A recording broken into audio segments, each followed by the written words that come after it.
Hi, everyone. Happy Friday. This is Immigration Live. So, today we are going to be talking all about how to get a marriage based green card for your spouse if they are in the US or outside of the US. This is going to be a complete guide. So, we're going to start with talking about if your spouse is in the US, how to get them a green card. And then we're going to talk about how to get your spouse a green card if they are outside of the US. And then we are going to finish with some tips and tricks that you need to know before you even get started. Or if you're already in the process, what you need to know, what you need to be gathering to make the process even smoother. All right. So that's what we're going to be talking about today. If you are interested in US immigration law, getting a green card, citizenship for yourself or family member, well, this is the channel for you. So go ahead and subscribe, like this video, share this video.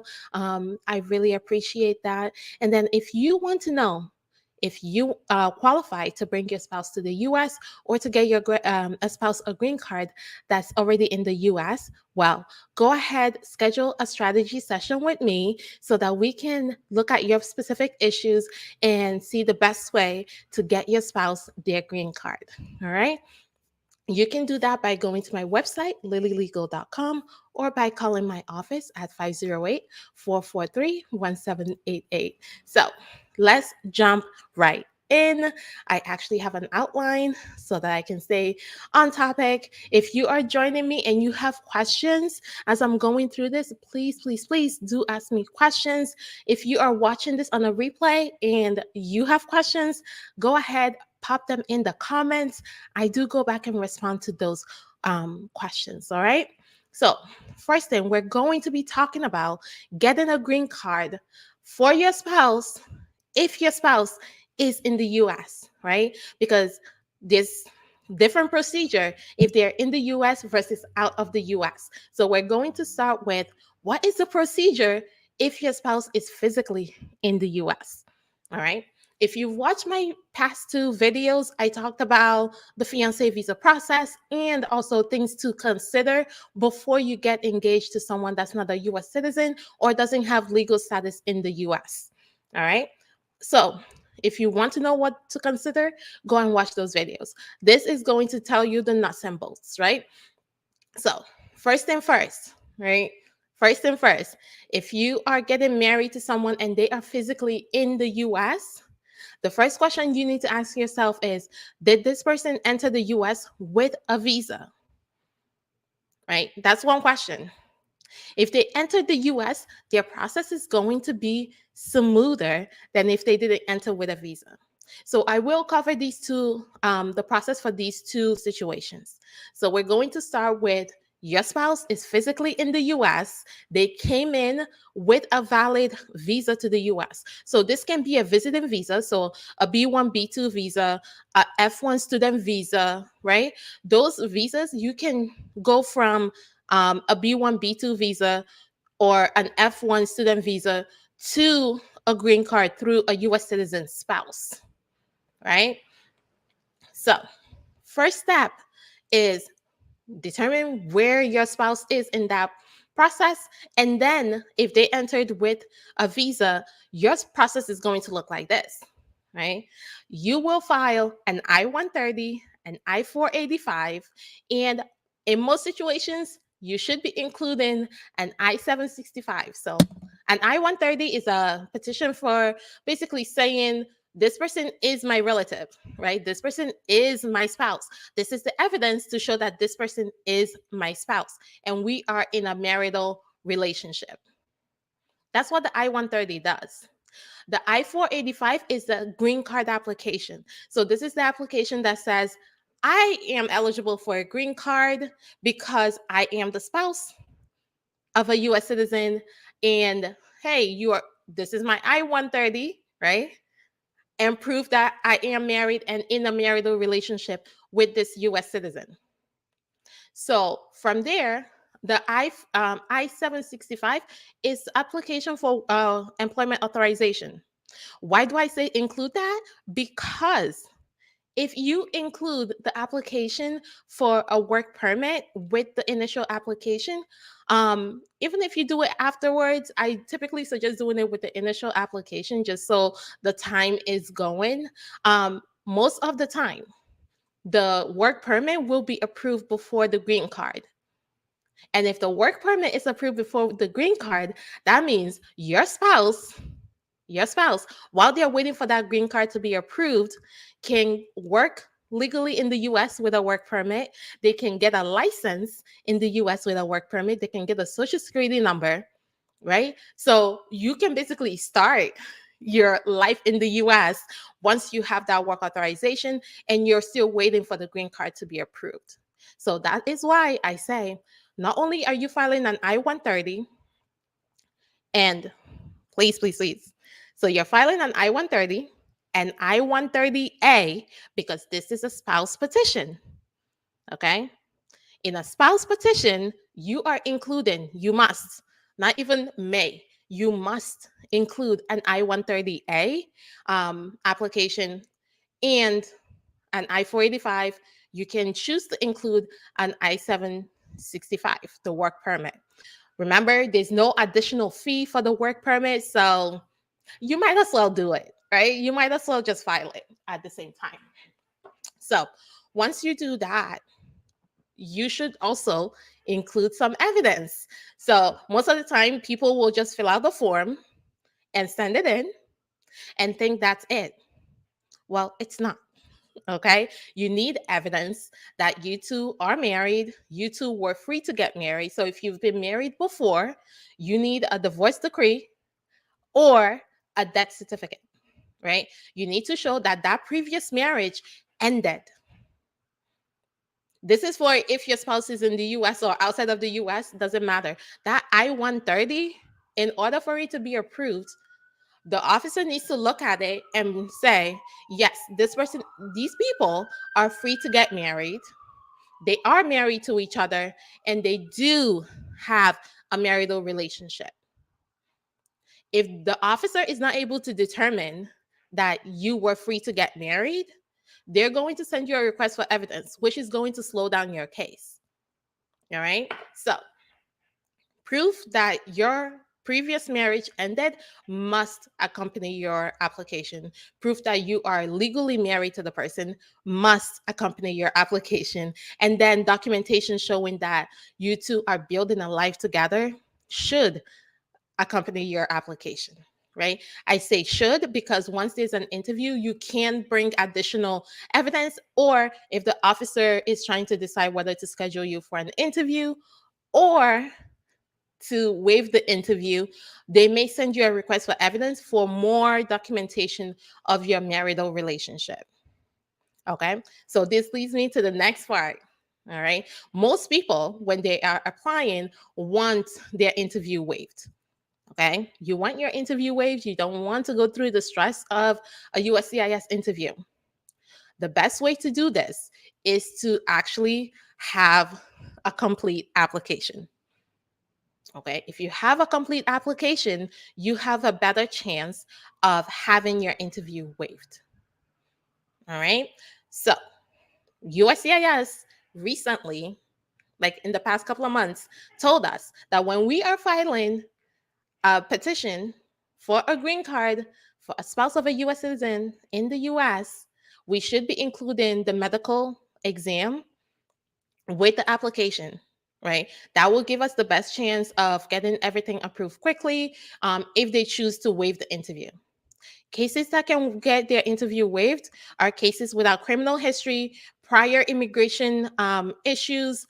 Those cases can get their interview waived if there is criminal history, if there is prior immigration issues, if there's any sort of questions about whether the marriage is real or not, you will have an interview. So just keep in mind, if you have any criminal history, you're most likely going to have an interview. Sorry. So basically, the officers will review your application, decide if they want to approve it without an interview or schedule an interview. If they schedule an interview, you and your spouse will go to the interview, be interviewed about your relationship, typically your day-to-day life, how you met, where you work, things of that. So basic stuff that you two should know about each other. After the interview, the officer will most likely tell you, okay, I feel good about this. I'm going to recommend it for approval, or I need to do some research and then make a decision, right?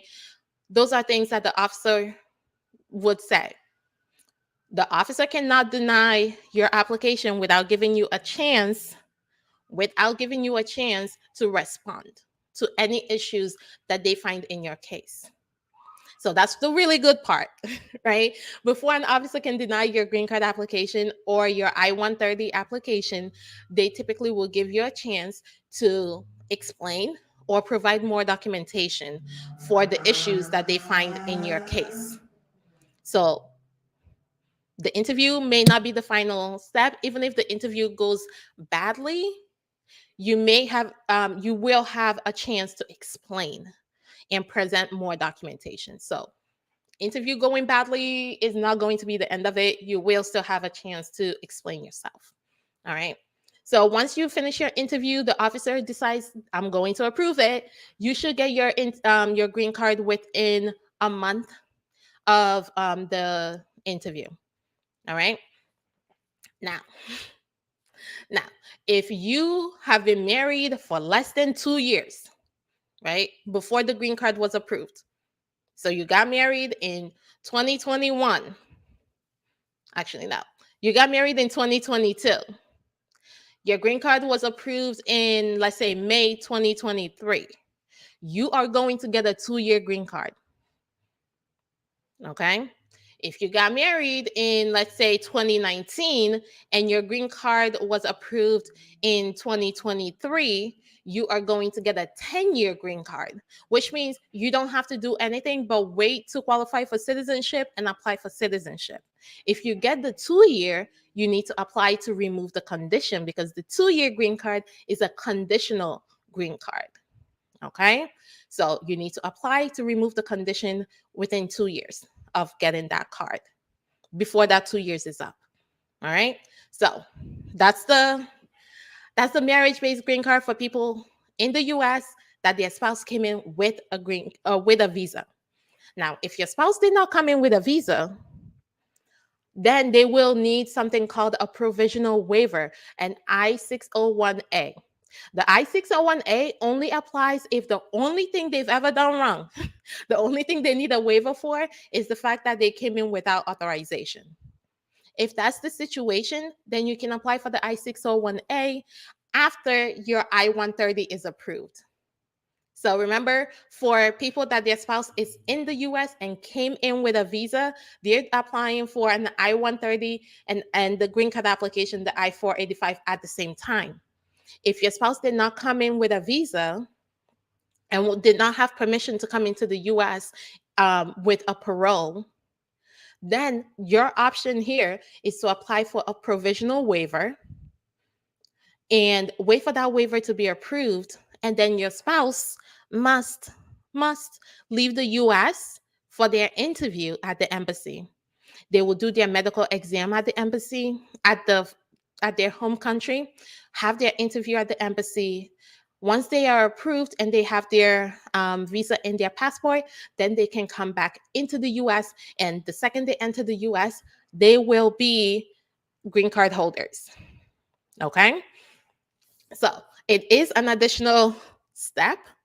And it does require you leaving the US, the non-US citizen, right? The foreign spouse will need to leave the US to complete the process. So remember, if they came in without permission, without authorization, they will need a provisional waiver. So you would do an I-130 and I-601A after the I-130 is approved. Once the I-601A is approved, then you can move on to the next step of having the interview at the embassy. They would need to leave the US, go to the interview at the embassy. Once they have the interview and they are approved and have their visa in the passport, they can then enter the US, and they will be entering the US as green card holders. So that's the process if your spouse entered the US without authorization. All right. You will still need to prove that your marriage is real, you were free to get married, and that you are building a life together. For the provisional waiver, the 601A, you will need to show that the US citizen spouse or permanent resident spouse has will suffer extreme hardship if their foreign spouse is not allowed to stay in the US, or if they had to leave the US with their foreign spouse. So that's what the waiver is all about. You have to show extreme hardship to the US citizen spouse or a US citizen parent or permanent resident parent. All right. Children, unfortunately, do not qualify as qualifying relatives for the waiver. So it's only the spouse that would qualify as a qualifying relative for the waiver. All right. Now, that's for people that their spouse is in the US. Let's talk about people that their spouse are not in the US, right? You got married, your spouse is in a foreign country, and you want to bring them to the US. What do? Right? So, first step, you file an I-130. So, no matter what, whether your spouse is in the US or not, an I-130 must be filed. An I-130 must be filed. So you start the process with an I-130 and an I-130A, showing that this is your spouse, you two are free to get married, and that you have documentation showing that your marriage is real, right? That you two are building a life together. Once you file that and it's approved, the file is sent to the National Visa Center, and the National Visa Center will then open up the portal for you to start the DS-260. Again, this is the same process. So once the I-130 is approved, this next step, the consular processing process, is the same process that you would go through if your spouse came into the US without authorization and you had to do the I-130, the 601A. Right. So once the 601A is approved and you go through to get an interview, you will be going through this same process of completing the DS-260, completing an affidavit of support. And then once you have all your documentation, right, you have your DS-260 completed, you have your affidavit of support completed, you have uploaded all your documents. Now you wait for the National Visa Center to say, hey, we have all your documents and we are sending it over to the embassy to schedule an interview. Or they may come back to you and say, hey, we're missing these documents, or this document is not what we're looking for. Please send us a different one. Right? So once it's approved and it's sent to the embassy for interview, the embassy will schedule the interview based on their availability. Right? If the embassy has a big backlog still due to COVID, it's going to take time. Okay, this is the part that takes the most time. It's going to take time. I can tell you right now, Nigeria is scheduling interviews for like 2025 for marriage, for people that filed during COVID, not people that are filing today. Okay, people that already have their applications with the National Visa Center. National Visa Center already said, oh, we have everything we need. They are scheduling applications, the interviews out to 2025. So this is not the time to wait forever to make a decision, because it's going to take time. So patience.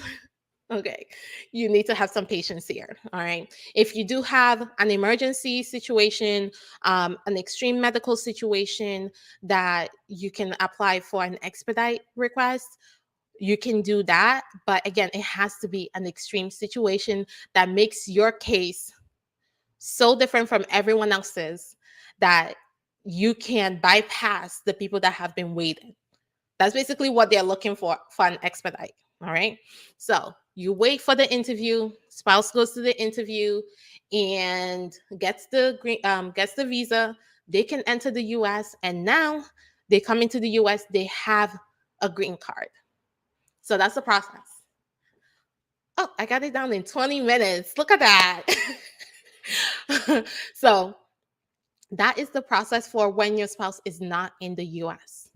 Remember, this is for cases where there's no other issues, right? If your spouse has been in the US before and they overstayed or they have unlawful presence, even if it's over 6 months, remember they cannot get a visa for at least 3 years. If they overstayed for a year or more, they have to wait 10 years unless they qualify for a waiver, a 601 waiver, based on extreme hardship to a US citizen or permanent resident spouse or parent. All right. That's that's the things to keep in mind. So let me just go over one more time what the process is for people that have their spouse in the US and their spouse entered with authorization. You would file an I-130, an I-130A, an I-485. You should include an I-765. You must include the affidavit of support, right? So the I-485 requires additional documentation for the affidavit of support. So don't forget that part. You would include your supporting documents, evidence of your relationship, and file that and then wait for an interview. Once you have your interview, once your case is approved, you'll get your green card in the mail. If your spouse did not enter with authorization, then you would file an I-130 and an I-130A, wait for that to be approved. You would then file an I-601A waiver, a provisional waiver based on extreme hardship to a U.S. citizen spouse, wait for that to be approved, then start the consular process, which is the DS-260, the affidavit of support, wait for an interview to be scheduled, and then your spouse can leave the U.S., do their medical outside of the U.S., get the police report, all of that outside of the U.S., go to their interview, and once they are approved with the visa in their passport, they can come back into the U.S. as green card holders. If your spouse is not in the U.S., however, your spouse, the U.S. citizen, will start with an I-130 and an I-130A, wait for that to be approved, and then start the consular process, which would be the DS-260, the affidavit of support, wait for all of that to be approved and for an interview to be scheduled. Once the interview is scheduled, your spouse goes to the interview, and once it's approved, they will get their visa in their passport. They can travel into the US, and the second they enter the US, they will be green card holders. So that is the process for all of that. All right. If you have questions, please put them in the comments. Let me just see. Oh, I don't see any comments. So put them in the comments. If you're watching in the replay, put them in the comments as well. Now let's talk about common issues, okay, and things that you need to start thinking about. You need to have documentation of your relationship, right? If you and your spouse met online and started communicating, that communication is evidence of how your relationship started, how how you met. So you can include that. If you and your spouse have been talking on WhatsApp, right? Especially if your spouse is outside of the US, that's typically when that would be the case, right? If you're not in the same home as your spouse, right? That's when you may have WhatsApp be your main form of contact. You should be downloading your WhatsApp. Do not delete. I know a lot of people end up like deleting their WhatsApp to make room on their phone or whatever. Please don't delete your WhatsApp. And if you're going to delete it, please please email it to yourself first. Okay. You can download your WhatsApp on iPhone and Android. Okay. iPhone and Android, you can download your WhatsApp communication. You can then choose whether to include media or not include media. Media means it will include any like screenshot of the videos or pictures that you send each other. Without media just means it will say like image, right? So please send that to yourself before you delete, because that is evidence of your relationship, especially if you're not in the same household. Okay, for people that have their spouse outside of the US, that's really a key evidence that you can have. All right. Now, the next thing is if you are physically in the US living with your spouse, you need to have some form of documentation showing that you and your spouse live together. That is just a requirement. You have to be able to show that you and your spouse live together. You can do this by, if you have a lease together, if you have a mortgage together, if you have bills coming together to that household, if you have bank statements showing both names and your marital address, if you have medical records with both, having your spouse as your emergency contact. If you have kids, that's a great evidence of your relationship. All right. So really think outside of the box. All right. If you and your spouse do not have bank accounts together because your spouse doesn't have a social security number yet, that's fine. There's other ways, right? There's other ways to show your relationship. If you and your spouse are very active on social media and you post each other a lot, that's evidence of your relationship, right? That is, because you are telling the world, this is my spouse, right? That's what USCIS wants to know. Are you two presenting yourself as married couple? So keep that in mind. Once you have your evidence together, now for your interview, please prepare for your interview. Okay, prepare for your interview. Do not think that you and your spouse have the same answers to a question as simple as when was your first date. When I tell you, I have had clients where I asked the wife, when was your first date? And she says one thing. And then I asked the husband, when was your first date? And he says something completely different. And guess what the issue was? The first time they hung out, to the wife, was their first date. To the husband, that was just hanging out. That wasn't a date because he didn't plan it to be a date. When he went all out, that was the first date. So it's things as simple as that can cause the officer to be confused and think that you two do not know each other. So really talk to each other. Make sure that you're on the same page about those little things. Okay. So I see some questions. I will be getting to those. And then one thing to keep in mind, if your spouse is in the US and you are filing the green card application in the US, so the 485, you should think about including the medical, because if your interview is waived, it will save you an extra step.